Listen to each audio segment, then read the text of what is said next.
Assalamualaikum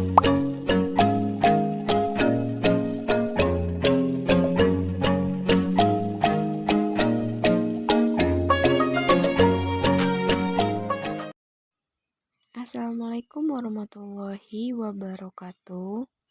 Baiklah, pada video kali ini kita akan membahas tentang permainan tradisional masyarakat Melayu Riau. Baiklah, sebelumnya kita akan membahas apa itu permainan tradisional. Permainan tradisional adalah suatu hasil budaya masyarakat yang telah tumbuh dan hidup hingga sekarang. Permainan peninggalan nenek moyang yang turun-temurun dan dimainkan menggunakan bahasa atau ciri khas dari daerah itu sendiri. Adapun yang pertama yaitu permainan lulu Cina buta. Permainan ini diambil dari kata dasar buta, yang berarti tidak dapat melihat. Permainan ini dilakukan oleh anak laki-laki dan perempuan. Permainan lulu Cina buta paling sedikit diikuti oleh 3 orang anak dan bisa pula sampai 6 atau 10 orang anak jumlahnya. Untuk menentukan siapa yang jadi buta, maka diadakan terlebih dahulu hompimpa. Yang kalah dalam hompimpa, dialah yang menjadi buta. Oleh salah satu temannya, si buta yang kalah dalam hompimpa tadi ditutup matanya. Dengan aba-aba dari salah satu temannya yang mengatakan sudah, maka permainan dimulai. Si buta akan merentangkan tangannya berusaha untuk menangkap salah seorang temannya. Temannya akan berlari-lari menghindari tangkapan si buta.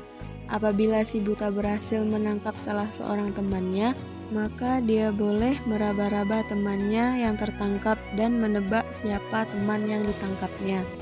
Apabila betul nama yang si buta sebutkan, maka temannya itu akan menjadi si buta. Namun apabila salah, maka si buta akan tetap menjadi si buta.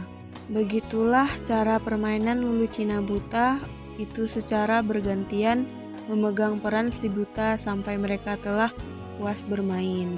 Permainan kedua yaitu congklak.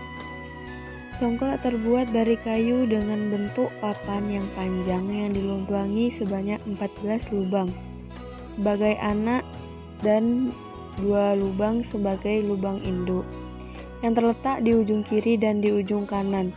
Cara memainkannya cukup gampang.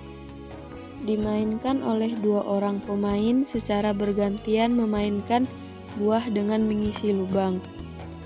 Tiap lubang diisi dan pemenangnya adalah yang berhasil mengisi buah terbanyak di lubang induk. Permainan ini dulunya dimainkan oleh anak raja.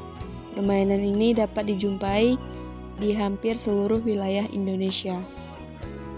Permainan ketiga yaitu sondok-sondokan atau petak umpet. Petak umpet adalah sejenis permainan yang bisa dimainkan oleh minimal 2 orang. Namun jika semakin banyak akan semakin seru. Permainan ini biasanya diawali dengan hompimpa. Siapa yang kalah dalam hompimpa, maka dia akan menjadi kucingnya. Si kucing ini nantinya akan memejamkan mata atau berbalik sambil berhitung sampai 10. Biasanya dia menghadap tembok, pohon, atau apa saja supaya tidak melihat teman-temannya. Dan setelah teman-temannya bersembunyi, mulailah si kucing beraksi mencari teman-temannya tersebut. Jika si kucing menemukan temannya, ia akan menyebut nama temannya sambil menyentuh tembok yang tadi. Permainan selesai setelah semua teman ditemukan, dan yang pertama ditemukanlah yang menjadi kucing berikutnya. Permainan keempat yaitu kelereng. Kelereng merupakan kaca bening yang berbentuk bulat dan biasanya dimainkan oleh anak laki-laki. Cara mainnya juga cukup mudah, hanya dengan menyentil kelereng yang kita punya dengan target mengenai kelereng lawan. Yang kelima yaitu engklek atau kingkat. Engklek atau kingkat adalah permainan tradisional lompat-lompatan pada bidang datar yang digambar di atas tanah. Dengan membuat gambar kotak-kotak, kemudian melompat dengan satu kaki dari kotak satu ke kotak lainnya.